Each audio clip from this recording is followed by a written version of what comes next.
The huge difference between Mercedes and Red Bull.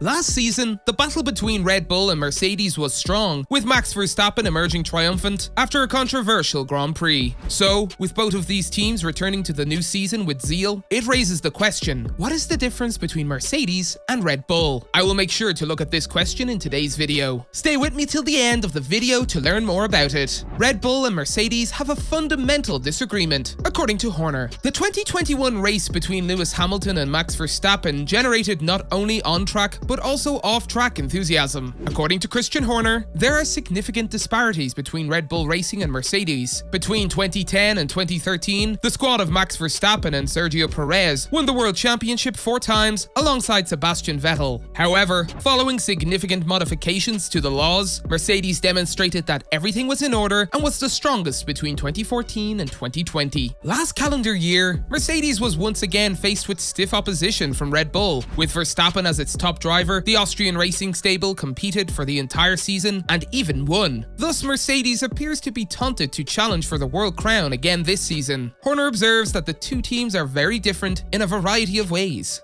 The fundamental differences are that Mercedes is a team that has evolved over the years and grown to such a scale that it is a very well-oiled machine across all of its functions on track, off track, politically, and media-wise. Horner explained, "We have retained the essence of a race team. Hamilton is the difference between Mercedes and Red Bull." According to Chauvelin, at the Portuguese Grand Prix in 2021, Mercedes trackside engineer director Andrew Chauvelin feels Lewis Hamilton was the sole difference between the Silver Arrows and Red Bull, with the discussion raging over which of the two championship contending teams has the upper hand. Chauvelin emphasized driving talent as the key differentiator. What we know about every new Formula 1 car, from Mercedes to Red Bull. The new regulations have caused the most upheaval in F1 history, and as the new season approaches, it is impossible to predict which team will triumph. The 2022 Formula 1 season is poised to be one of the most unpredictable in years, with teams being asked to throw out their playbook and adhere to a completely new set of rules and regulations imposed by the FIA. In collaboration with F1, the sport's governing body changed the rules that teams must follow in order to create tighter racing, but also cars that are more sustainable and relevant to those on the road. The most significant changes occur in aerodynamics and the elimination of dirty air, which occurs when drivers drive closely behind one another. Cars perform substantially worse when driving in polluted air, making tight racing more difficult. To combat this, the 2022 cars include a redesigned front and rear wing, as well as a floor makeover that increases aerodynamics. Another significant modification is the transition from 13-inch to 18-inch wheels. At Red Bull's unveiling, team boss Christian Horner stated that his team's vehicle will not look very much like this throughout the season, and Mercedes went so far as to show off a car that was almost wholly different from the one seen testing on track. While betting on Red Bull and Mercedes to compete for the Drivers' and Constructors' Championships is not exactly a risk, this year is shaping up to be a year of surprises. Regardless of the team's various levels of confidence, it is impossible to say who nailed the new regulations. One car concerns are overcome. A Red Bull official predicts a Mercedes resurgence. Despite a rough start to the current Formula 1 season, the Oracle Red Bull team is not ruling out bitter rivals Mercedes. Despite a tough start to the season, Red Bull Motorsport advisor Helmut Marko believes Mercedes remains a threat. Sir Lewis Hamilton, the world's most successful driver, finished third in Bahrain, before placing 10th in the Saudi Arabian Grand Prix. The legendary driver has blamed his on-track troubles on his Mercedes W13, claiming that the car lacks adequate downforce to compete effectively. Marko asserted that the recent engine modification leveled the playing field. The former Formula 1 driver said, "They were up 2 seconds ahead of everyone, but logically didn't show it. Now with the chassis change and engine, the differences are not so big."